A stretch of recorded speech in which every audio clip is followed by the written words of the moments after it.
Dear Richard, Your Excellency, dear Melinda Simons, dear guests, dear friends of Belarus.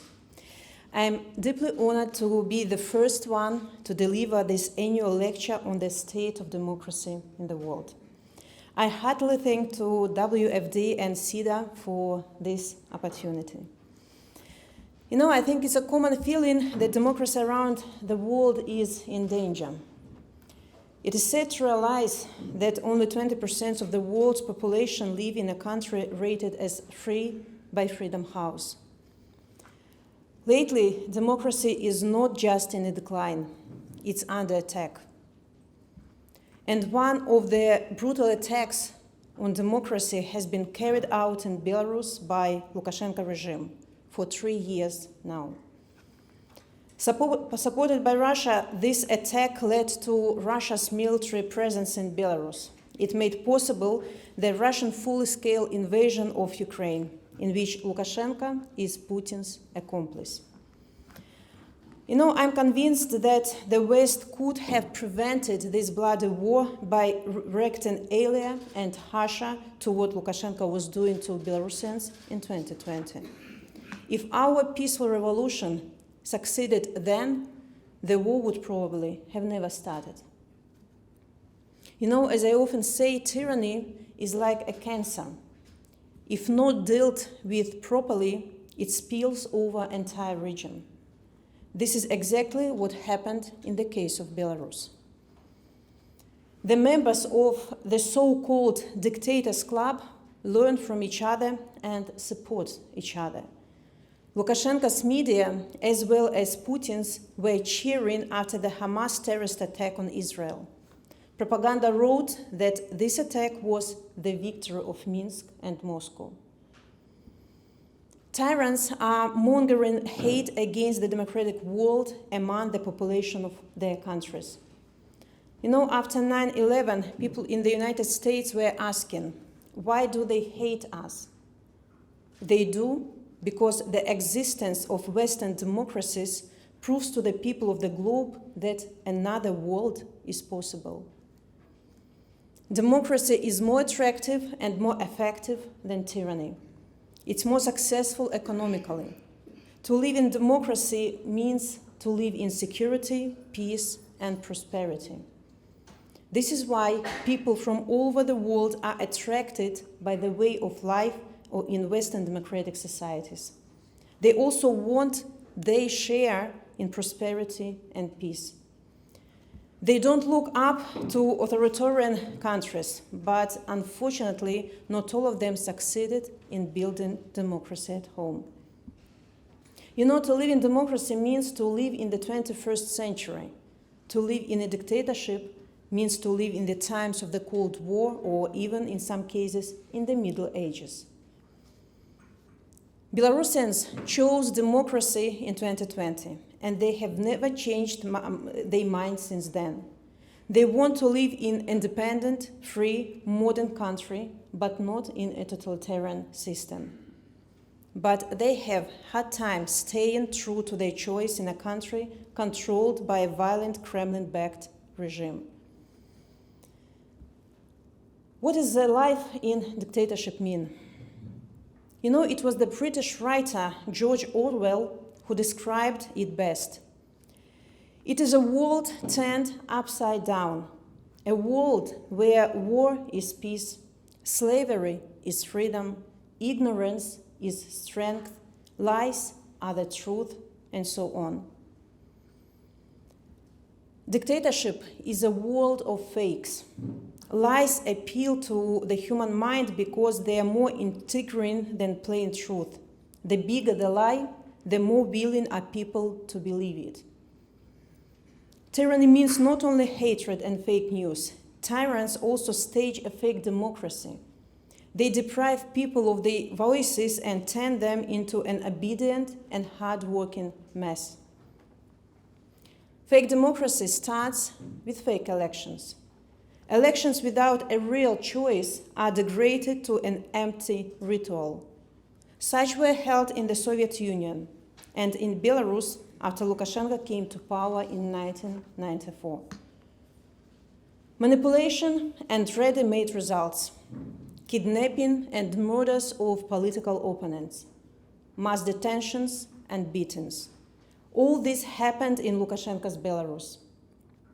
Even before 2020, almost every presidential candidate other than Lukashenko ended up in jail. In 2020, the campaign started with the detention of presidential hopefuls Viktor Babarika and Sergei Tsikhanouskaya, my husband. False allegations were brought against them. I replaced my husband because I didn't want to fail him, and I didn't want to fail Belarusian people who remained without alternative candidates.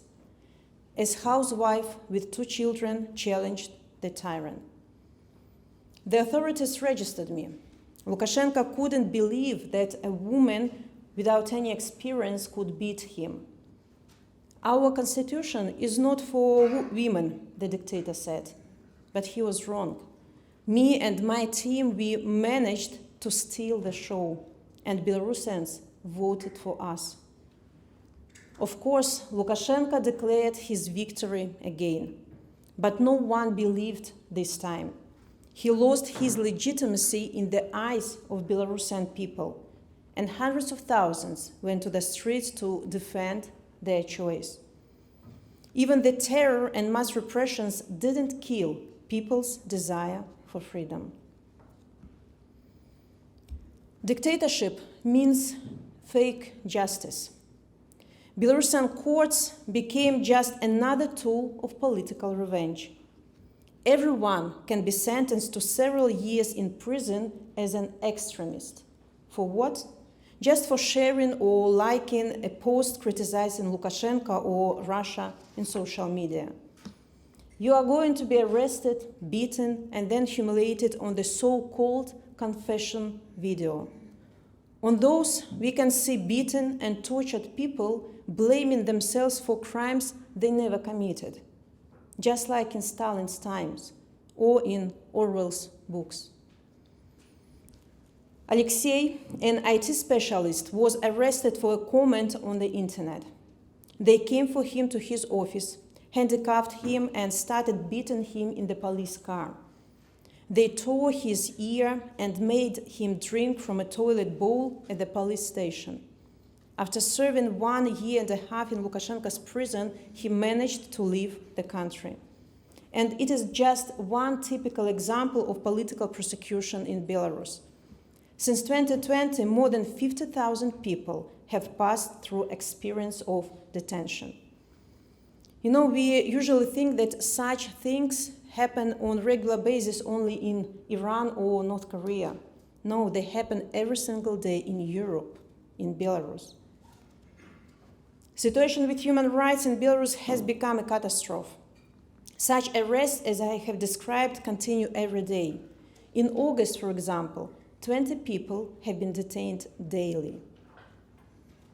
And there are at least 1,500 political prisoners. The real number is much higher, up to 5,000 at least. People are kept in harsh conditions, many of them in solitary confinement in incommunicado. I haven't heard anything about my husband for 7 months already. I don't know even if he's alive.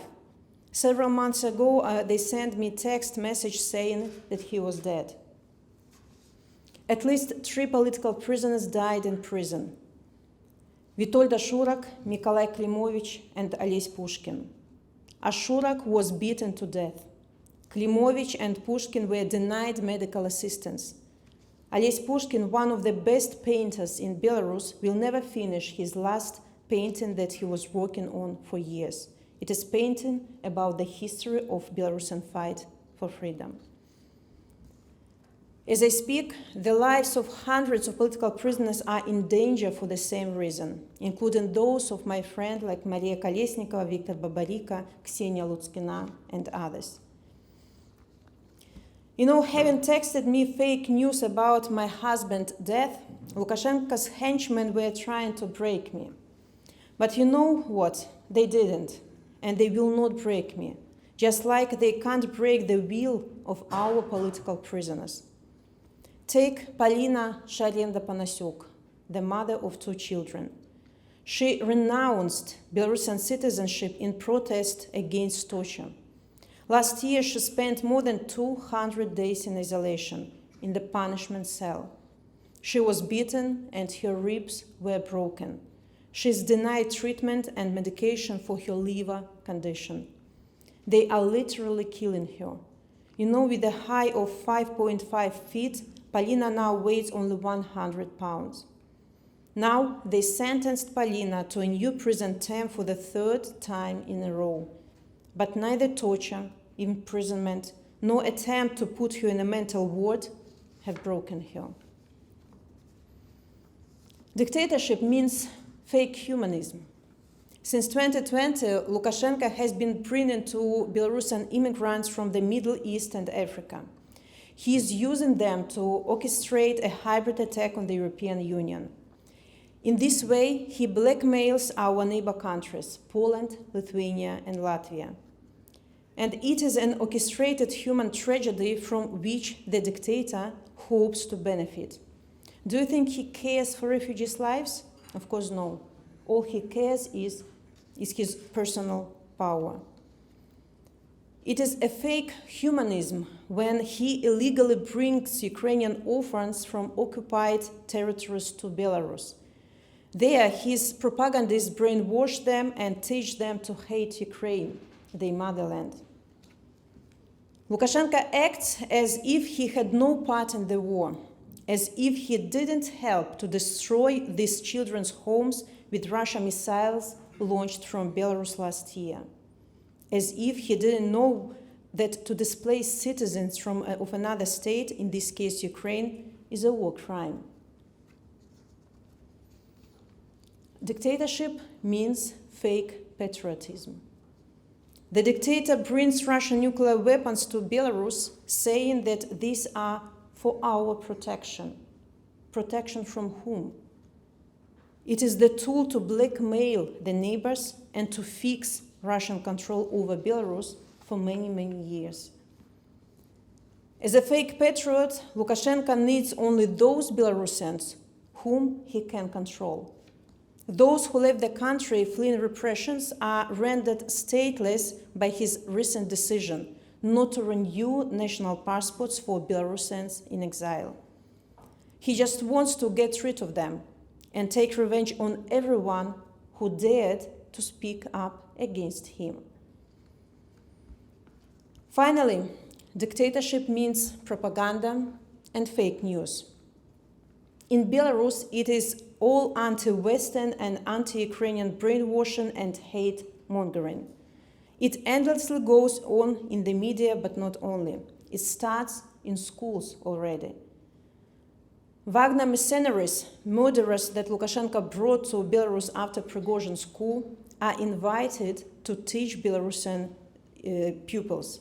In some schools, Belarusian classical writers are banned because they wrote and fought against Russian imperialism. However, even such a massive propaganda has its limits. The regime didn't manage to convince Belarusians to join Russia in the war against Ukraine. It gives me hope that after so many years of dictatorship, people have developed resilience to lies and learned to look for the truth. So what does it mean to live in a dictatorship? It means fear. You are afraid to visit anti-government pages on the internet or to read the media proclaimed extremists. Even when writing to your family, you use encrypted messages to avoid potential encounters with the KGB. You are afraid to keep your old photos in your phone. They can be used as evidence that you were taking part in protests 3 years ago. You're afraid to speak Belarusian on the streets because it makes you a potential enemy of the regime. You know that if they come for you, you will not be out of prison for months and probably years because there is no independent justice. There is just no way to prove that you are innocent. Presumption of guilt works instead of presumption of innocence. Given all this harshness and hardships, I sometimes hear that Belarus is a lost case. But it's not. Let me assure you, Belarus can be a success story. Why am I so positive about it? Because I know the Belarusian people. A pensioner from Minsk called me some time ago. She told me that she and her female friends gather regularly to discuss politics and support each other. Aren't you afraid? I asked her. We're simply tired to be afraid, she told me. There are too many of us. They just can't arrest everyone. And people like this woman give me strength to go on my political activities. Also, thinking about my husband doesn't leave me another choice than to continue my fight. You know, my son has been hearing impaired since he was born, and I spent years to rehabilitate him. I didn't know if it would work out, but I just was doing what I had to do. And fighting for democracy is just the same. It can be long and challenging, with no outcome guaranteed. But we have to hold on to the dream and to be ready to give it all to it. You know, Belarusians are tired of living in dictatorship for almost 30 years. Though you can't see any beautiful rallies like those 3 years ago, the resistance continued and went underground. It is not sleeping. It is preparing for the new window of opportunity when it comes. Only last year, there were at least 375 acts of peaceful protests in Belarus. Recently, Belarusian railway partisans have blown up the railway track section used by Russian military. As I speak, thousands of Belarusian volunteers are fighting for Ukraine within the Ukrainian armed forces. So were thousands of Belarusians fighting in the Anders army during World War II. Fighting for Britain, they were fighting for Belarus. Today, defending Ukraine, Belarusians also fight for freedom of Belarus. The destinies of our countries are intertwined. Because Putin doesn't see no Ukraine, no Belarus as independent countries. He wants our countries to be colonies without democratic institutions and without national identity. And without Belarus and Ukraine, Putin's attempts to restore the empire are doomed to fail. Dear friends, I have no doubts that Ukraine will win this war, and Belarus will be free too. However, we can't win this fight alone. We need strong allies and friends who are ready for bold steps and decisions. And I do believe that such people are today in this room. And I don't ask you to fight instead of us. Changes in Belarus are the task of Belarusians themselves. But I ask you to stand with Belarus in such a critical moment of history when the very existence of our country is under threat. I wish Belarus to be among the priorities of the British Parliament, current and future UK government. I ask you to demand from your government the strong and decisive steps in confronting Putin's and Lukashenko's tyrannies. Words of condemnation are not enough. Demand immediate withdrawal of Russian troops and weapons from Belarus. Sanction Russia for undermining Belarusian sovereignty. Current sanctions don't work in full because of loopholes, and the UK could set an example of how to fight circumvention of sanctions. Join the international coalition in support of independent and sovereign Belarus. Don't allow Belarus to become a consolation prize for Putin.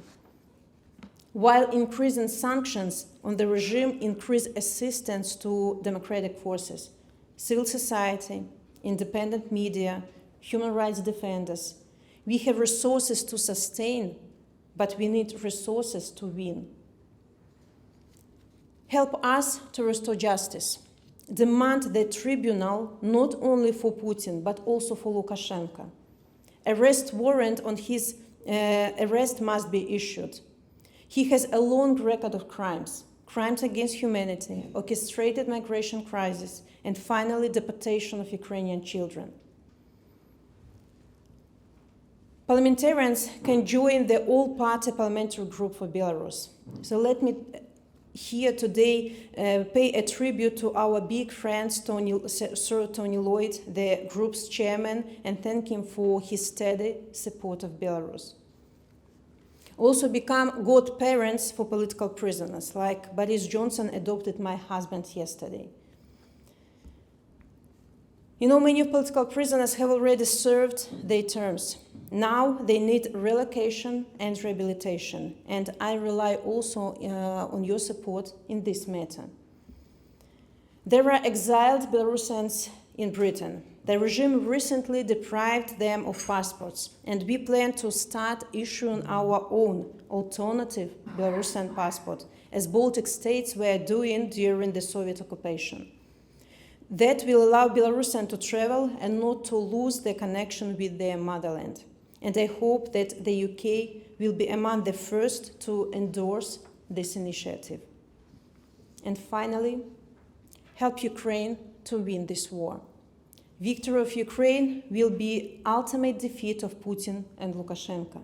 Democratic Belarus will be a huge blow to Russian imperialism. Dear friends, fighting for free Belarus is a part of the global struggle for democracy. The dictators unite, so should democracies. I firmly believe that the challenges that we face today will make us only stronger. We live in a pivotal moment of the history. If you want to picture the future, imagine a boot stamping on a human face forever. Orwell wrote. This is exactly the prophecy that we must prevent from coming true. Democracy itself is not a boot on anyone's face. We don't want to impose our way of life upon others. We open the door for the people of the world, welcoming them to live in the 21st century. This is exactly what Belarusians want. And no dictatorship, no occupation, no terror can hold us back from fulfilling our dream to become a truly democratic European country. And I hope very much that with the help of one of the oldest European democracies, the United Kingdom, we will prevail. Thank you. Живи Беларусь!